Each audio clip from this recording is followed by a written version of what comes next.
En amont de la sortie du film Un roman national, nous avons réalisé une série d'entretiens avec des spécialistes de l'extrême droite. Pour ce second entretien, nous recevons Raphaël Arnaud, député et militant antifasciste. Un roman national sortira sur cette chaîne YouTube le 2 juillet 2025. Ma main ne tremblera pas, pas question de laisser se banaliser la violence, parce que voyez, on ne lutte pas contre le fascisme avec des méthodes fascistes. Quand il utilise cette vieille rhétorique, on n'affronte pas le fascisme par le fascisme, vous en pensez quoi? C'est la démonstration de toute la période d'inversion des valeurs, de péter tout repère historique, toute compréhension un peu de ce qui est en train de se passer. C'est d'ailleurs une vieille stratégie de l'extrême droite. Déjà au siècle précédent, ils utilisaient la même chose. Ils utilisaient un certain confusionnisme historique, de tout mélanger. Encore une fois, les personnes n'aient plus de repères, et quand les gens n'ont plus de repères, alors les horreurs sont possibles. C'est un peu ça qui se passe. D'ailleurs, lorsqu'on voit un Elon Musk ou Donald Trump aussi, je ne sais plus, mais en tout cas au moins Elon Musk qui dit que Adolf Hitler était un communiste, ça en dit long un peu sur voilà, encore une fois, cette volonté de confusion. Et c'est une technique de l'extrême droite qui n'est pas récente, de tenter de mettre à la même échelle à la fois les violences et les exactions fascistes, avec tout simplement la réponse antifasciste, c'est-à-dire de contrer ces attaques-là. C'est quand même fou de vouloir inverser les choses. Donc on y est confronté depuis toujours en réalité en tant qu'antifasciste. On est très fiers de ce qu'on fait, on est très fiers de ce qu'on représente. Et c'est ce que j'essaie de faire à chacune de mes prises de parole, mais c'est de rappeler un peu l'héritage notamment de Missak Manoukian. Il y en a certains, je pense qu'il ferait mieux de relire un peu le CV de Missak Manoukian, ce qu'ils ont pu faire avec son groupe, etc.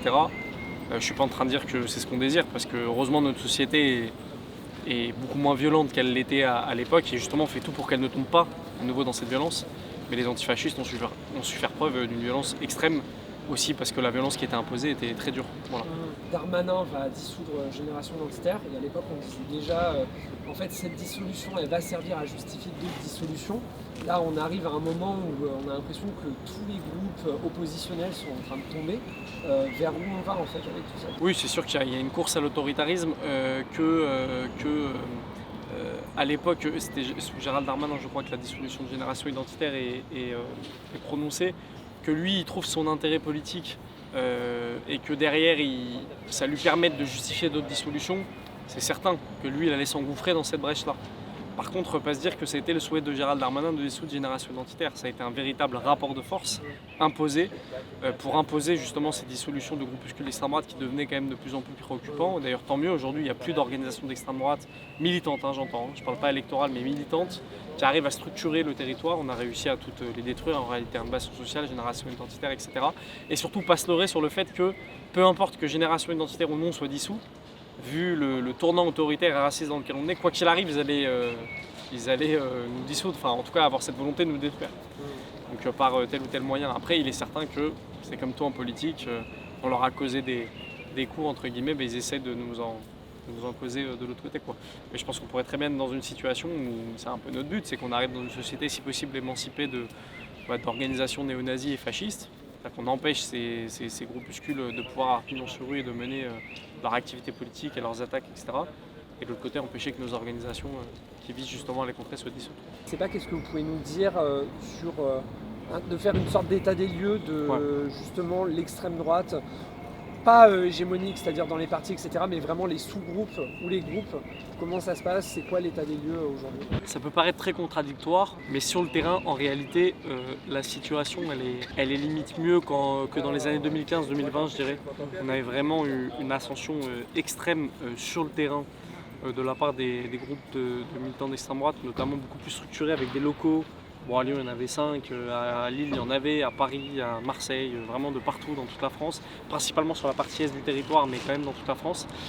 Et on a réussi, encore une fois, grâce à des campagnes sérieuses, antifascistes, c'est pour ça aussi qu'on nous en veut et qu'on souhaite nous dissoudre, à casser cette dynamique-là, à soit détruire ces organisations ou à fermer leurs locaux. Alors ce qui n'a pas empêché que leurs idées, encore une fois, on n'a pas vaincu l'extrême droite, mais en tout cas cette extrême droite militante, de terrain, etc., celle-là, pour le coup, on l'a bien amoindrie. Par contre, en corrélation, et plus sur la partie d'ailleurs ouest du territoire, là où finalement les antifascistes sont moins structurés, on va dire ça comme ça historiquement, parce que si l'extrême droite y est moins implantée historiquement, bah là pour le coup on a vu une ascension exceptionnelle d'espèces de petits groupes de milices d'extrême droite un peu se diffuser un peu partout sur le territoire, avec un niveau de violence jamais atteint. notamment je pense à Saint-Brévin, ils ont brûlé la maison du maire. Il y a eu des violences à l'arme à feu, je pense à Lorient où ils ont attaqué des syndicalistes en menaçant avec une arme à feu. Enfin voilà, il y a un tas d'exemples comme ça qui montrent que dans l'Ouest, pour le coup, ça s'est durci violemment, en même temps en corrélation avec le vote RN qui grossissait aussi, dans des régions encore une fois où jusqu'ici c'était très minoritaire en tout cas. Et ça pour le coup c'est vraiment quelque chose qui est assez inquiétant et alarmant. Pour l'instant, ils ont du mal encore à se restructurer nationalement parce qu'encore une fois, on y veille et qu'ils savent que il va y avoir un rapport de force politique qui n'est pas encore tout à fait à leur avantage. Même si on se doute bien qu'avec des Bruno Retailleau, des dizaines et dizaines de députés du RN à l'Assemblée, forcément ça fait du mal. Cette radicalisation de tout le champ politique et médiatique, forcément leur profite. Et je pense qu'aujourd'hui, il y a une forme aussi de la part de ces groupes militants, quand bien même il peut y avoir des désaccords avec le RN, il ne faut pas le nier, ils peuvent les trouver pas assez radicaux sur certains aspects, ça se chafouine sur la stratégie plus que sur le fond politique parce que fondamentalement ils partagent les mêmes racines et le même corpus idéologique, mais plus sur la stratégie. Mais ils ont quand même adopté la stratégie de se dire on attend de prendre le pouvoir définitivement. Il y a vraiment ce truc de la part de ces groupes-là de dire pour l'instant on est un peu dans une période de creux entre guillemets, d'un point de vue encore une fois terrain, attaque, même si elles existent ces attaques, et que je pense qu'ils attendent la prise du pouvoir. Et nous, on a deux objectifs, c'est évidemment d'éviter la prise du pouvoir à tout prix, et de l'autre, si jamais il devait y avoir une prise de pouvoir de l'extrême droite, ne surtout pas baisser les bras, et ne surtout pas leur laisser possiblement installer une société fasciste, et donc les contrer au mieux possible. Voilà. Par rapport à ce qui s'est passé donc là en 2-3 semaines, on a eu 2 attentats qui sont liés aux idéologies d'extrême droite. Il y a une situation terroriste qui depuis quelques années est extrêmement alarmante en France. Il y a eu un rapport qui a été fait au niveau européen en 2022 qui disait que en fait, ça devenait le plus grand danger de terrorisme en Europe. En France, je crois qu'il y avait une demande de commission sur la question. Ouais. Où ça en est tout ça et quelle est la réponse politique qui peut être apportée à ce danger-là qui a déjà frappé sur notre sol Ouais. Alors, déjà sur la question du terrorisme, nous c'est quelque chose avec la Jeune Garde, on s'y est attelé assez rapidement. Aussi parce qu'on a des camarades, et c'est pas un secret, qui sont partis combattre Daesh en Syrie, notamment aux côtés des Kurdes. Donc pour nous ça avait du sens. Et déjà il était bon de rappeler que tous les attentats qu'on a subis sur notre territoire, qu'ils viennent de Daesh ou des suprémacistes blancs, en réalité c'est ça, c'est de l'extrême droite.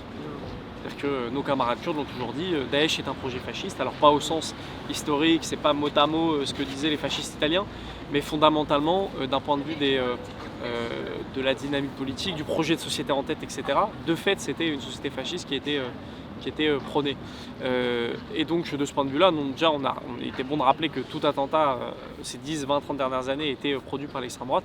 Et ensuite il y a la question des suprémacistes blancs particulièrement, notamment qui sont carrément relayés, dont les idéologues sont relayés sur les plateaux télé comme c'est. C'est comme si en gros on avait des idéologues islamistes qui venaient valider par exemple les thèses de Daesh sur les plateaux télé. C'est exactement la même chose. Des gens qui viennent valider des thèses comme le grand remplacement, on le sait aujourd'hui, qui ont motivé des thèses complotistes, racistes, qui puissent d'ailleurs ses racines dans l'antisémitisme, qui ont poussé, on le sait aujourd'hui, des terroristes à passer à l'action. Ils se revendiquaient eux-mêmes du grand remplacement, etc. Enfin, en tout cas de la théorie du grand remplacement.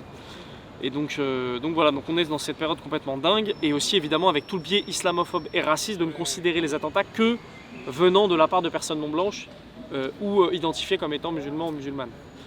Et ça pour le coup ça a été une vraie bataille, ça l'est encore, parce qu'aujourd'hui quand il y a un suprémaciste blanc qui fait un attentat, c'est un déséquilibré, un fou, quelqu'un qui est un peu perdu, etc. Mais souvent d'ailleurs on dit c'est un meurtre du coup, un horrible assassinat, etc. Alors ce qui est vrai, mais c'est les qualificatifs terroristes, on sent que ça met toujours du temps des fois à arriver dans certaines bouches d'éditorialistes, de responsables politiques. Et là-dessus, il y a une vraie bataille politique, encore une fois, à dépousser la volonté terroriste de suprémacistes blancs, qui, je le rappelle, dont certains proviennent directement de ces groupuscules. Moi, je me souviens de la condamnation de Logan Lizin, qui a été condamné à 9 ans de prison ferme pour avoir projeté des attentats et sur la communauté musulmane, la communauté rom, Jean-Luc Mélenchon, Médine, et c'était vraiment planifié. Ils avaient les armes, ils voulaient brûler Jean-Luc Mélenchon au lance-flamme, ils avaient tout prévu, etc. Enfin, c'était quand même...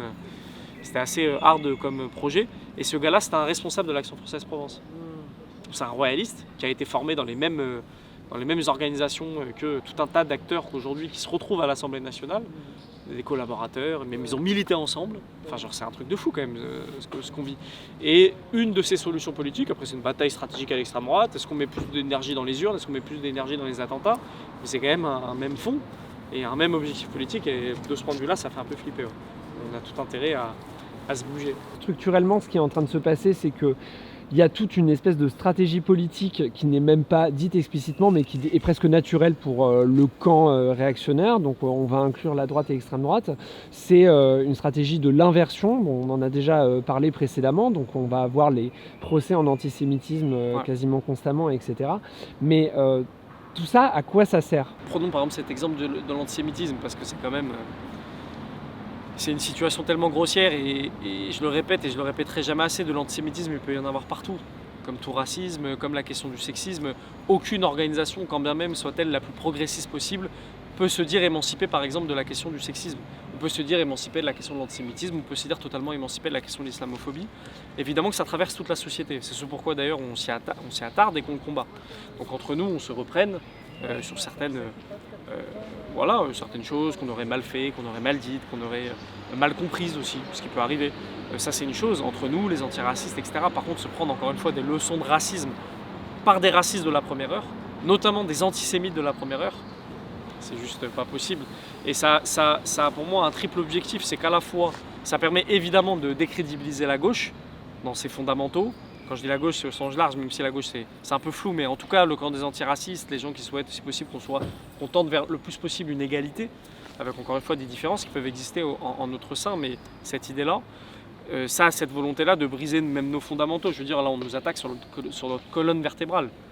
Je veux dire, c'est ce pourquoi des fois on s'est mis à militer. Nous, en tant qu'antifascistes, on le sait mieux que personne. Nos premières actions militantes, ça a été d'arracher des autocollants en hommage à Klaus Barbie, quoi. Donc évidemment que la question de l'antisémitisme nous touche dans notre colonne vertébrale qui est l'antiracisme et donc il y a cet intérêt-là. Le deuxième intérêt, c'est que l'extrême droite peut à nouveau réapparaître comme entendable sur le champ politique et médiatique, parce que quand même cette question de l'antisémitisme, au vu de l'histoire du siècle précédent, au vu de la responsabilité politique de la droite et de l'extrême droite dans cette explosion de l'antisémitisme jusqu'aux crimes contre l'humanité qui ont été commis, notamment la Shoah, et ça leur a permis de se refaire un nouvel habit en disant mais non, nous on ne l'est pas, regardez, c'est les autres qui le sont. Donc il y a cet intérêt, et encore une fois le troisième objectif, et qui est central, et là on a fait un zoom sur l'antisémitisme mais sur toutes les questions, c'est de semer la confusion. Enfin, vraiment l'extrême droite se nourrit de la confusion, ils se sont toujours nourris là-dedans, et historiquement, c'est pas encore une fois une nouvelle, au siècle précédent les nazis avaient fait exactement la même chose. Un exemple très concret, par exemple, le parti nazi s'appelait le Parti national-socialiste, n'a jamais rien eu de socialiste, a toujours œuvré contre la classe ouvrière, s'est d'ailleurs nourri de la classe capitaliste à l'époque des grands groupes industriels en Allemagne, et pourtant, pour exister politiquement, la classe ouvrière avait réussi à tellement devenir hégémonique à l'époque dans les sociétés au siècle précédent, qu'ils ne pouvaient esquiver cette question, et donc se sont réappropriés notamment ce terme de socialisme pour pouvoir exister politiquement, et encore une fois pour semer la confusion. Par exemple, c'est les mêmes nazis qui allaient expliquer que les communistes étaient finalement des capitalistes, en plus avec des billets antisémites en disant qu'ils servaient le grand complot juif mondial, etc. Bon, vous savez toute la recette antisémite de l'extrême droite à l'époque, encore présente d'ailleurs aujourd'hui, même si c'est plus caché. Et donc tout ça, cette confusion, encore une fois, c'est pas nouveau à l'extrême droite, c'est quelque chose qui a toujours fait partie de leur stratégie. Ça l'est encore aujourd'hui, notamment on a des personnalités comme Steve Bannon aux États-Unis, qui est un grand conseiller de Donald Trump, qui était d'ailleurs un des conseillers de Marine Le Pen, qui avait été invité lors d'un congrès du RN, etc., qui a tapé un salut nazi là récemment, et Jordan Bardella s'est barré. Bon. Steve Bannon, lui, il théorise ça et dit il faut faire ça. Il faut créer de la confusion, encore une fois. Et moi, je pense que c'est ce qui s'est passé au siècle précédent, mais encore une fois, même si ça peut être toujours contesté, c'est jamais simple, il y a des repères communs dans une société. Il y a des choses auxquelles on se rattache. Il y a des choses auxquelles... c'est jamais des vérités absolues, parce que l'histoire, c'est pas une science exacte, mais disons, il y a certaines choses sur lesquelles se raccrocher, auxquelles autour on fait débat. Par exemple, l'idée que la Shoah existait, bien évidemment, et ensuite on discute autour de ça. Par exemple, des gens qui viendraient nier la Shoah, parce qu'à l'extrême droite, on a eu un tas, Robert Faurisson, etc. En partie Jean-Marie Le Pen aussi également, qui s'était illustré là-dedans, etc. Ça y est, ils sortent des repères communs. Et lorsqu'on vient briser tous ces repères communs, tout ce qui fait ciment un peu dans la société, là, toutes les horreurs sont possibles, encore une fois, à nouveau. Lorsqu'on ne sait plus vraiment déterminer qui sont les racistes, qui ne le sont pas, qui sont les violents, qui ne le sont pas. Par exemple, pour reprendre cet argumentaire, encore une fois, de Bruno Retailleau, qui dirait que les antifascistes, finalement, sont un peu des fascistes. On ne doit pas banaliser cette violence, monsieur le député. C'est parfaitement scandaleux et je m'opposerai de toutes mes forces à celles et ceux qui prêchent et qui légitiment le recours à la violence. Ça n'est pas la France et ça n'est pas notre République. Notre République est une République paisible et on doit pouvoir manifester tranquillement. Ça, c'est terrible. C'est terrible parce que, encore une fois, on a besoin de repères. Et ça, l'extrême droite est très forte là-dessus. Donc nous, il faut qu'on soit solide. Et une des solutions, c'est de se cultiver, de s'informer, de discuter, de débattre. Je pense qu'aujourd'hui, juste ouvrir un livre d'histoire, c'est presque un acte de résistance. C'est terrible, on est arrivé à un tel niveau de confusion dans tous les sens, etc., qu'encore une fois, ouvrir un livre d'histoire, se renseigner un peu sur ce qui s'est passé au siècle précédent, c'est déjà énorme pour la suite.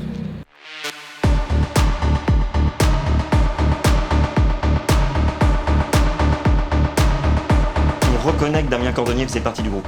Par contre, il a agi tout seul, d'accord ? C'était un loup solitaire. On dit qu'il était jeune, violent, névrosé, l'inverse de nous.